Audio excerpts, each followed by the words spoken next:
قافلہ عزم و یقین سے نکلے گا، مجھے یقین ہے کہ رستہ وہیں سے نکلے گا۔ وطن کی مٹی مجھے ایڑیاں رگڑنے دے، وطن کی مٹی مجھے ایڑیاں رگڑنے دے، مجھے یقین ہے کہ چشمہ یہیں سے نکلے گا۔ جناب صدر، محترم اساتذہ کرام اور میرے عزیز ساتھیوں، السلام علیکم۔ میری آج کی تقریر کا عنوان ہے یوم پاکستان۔ جناب وقار،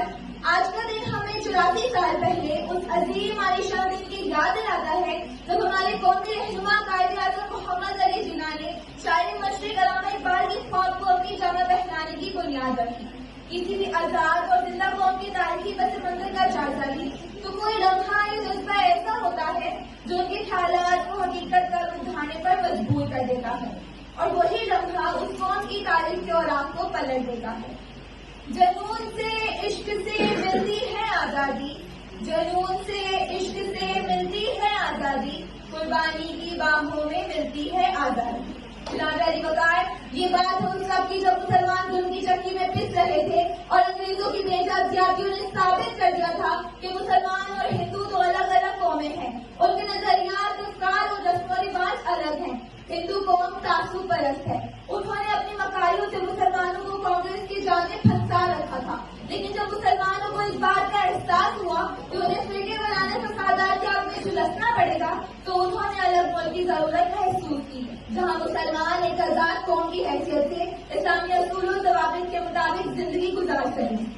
دل سے جو بات نکلتی ہے اثر رکھتی ہے، دل سے جو بات نکلتی ہے اثر رکھتی ہے، پر نہیں طاقت پرواز مگر رکھتی ہے۔ جناب علی وقار، ہندوؤں اور انگریزوں کی تمام تر سازشوں کے باوجود بانی پاکستان عظیم و فقیر علامہ اقبال کے خواب کی تعبیر کے لیے مسلسل کوشاں رہے، اور مسلمانوں نے غلامی کی زنجیریں کاٹنے اور آزاد ریاست کے اصول کا پرعزم فیصلہ کیا، اور آج ہی کے دن تاریخ ساز قرارداد منظور کی جو بعد میں قرارداد پاکستان کہلائی۔ جناب صدر، 23 مارچ 1940 کو لاہور کے منٹو پارک میں مسلمانوں کا ٹھاٹھے مارتا سمندر تھا، اور ہندوستان کی فضا اللہ اکبر کے فرشی کافناروں سے گونج رہی تھی، اور جہاں مسلمانوں نے اپنی فولادی ارادوں اور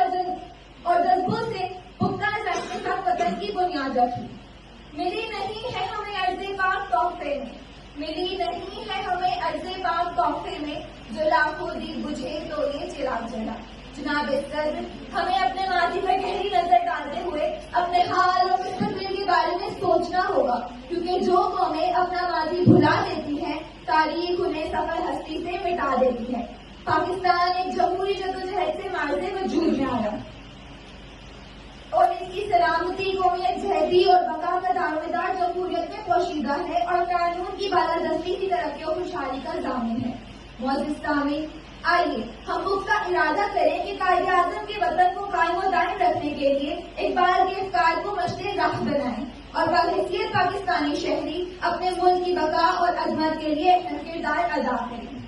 اب قرض ہے ہم پر اس مٹی کا، اس منزل کا، اس دھرتی کا، اب قرض ہے ہم پر اس منزل کا، اس مٹی کا، اس دھرتی کا، تبدیل کریں، تدبیر کریں، آؤ وطن تعمیر کریں۔ اب اپنی تقریر کا اختتام میں شعر سے کرنا چاہوں گی کہ میرے پرکھوں کی امانت ہے یہ جنت کا وطن، میرے پرکھوں کی امانت ہے یہ جنت کا وطن، میرا جوتا بھی یہاں سے نہیں جانے والا، اور دل سے نکلے گی نہ مر کر بھی وطن کی الفت، دل سے نکلے گی نہ مر کر بھی وطن کی الفت، میری مٹی سے بھی خوشبو وفا آئے گی۔ شکریہ۔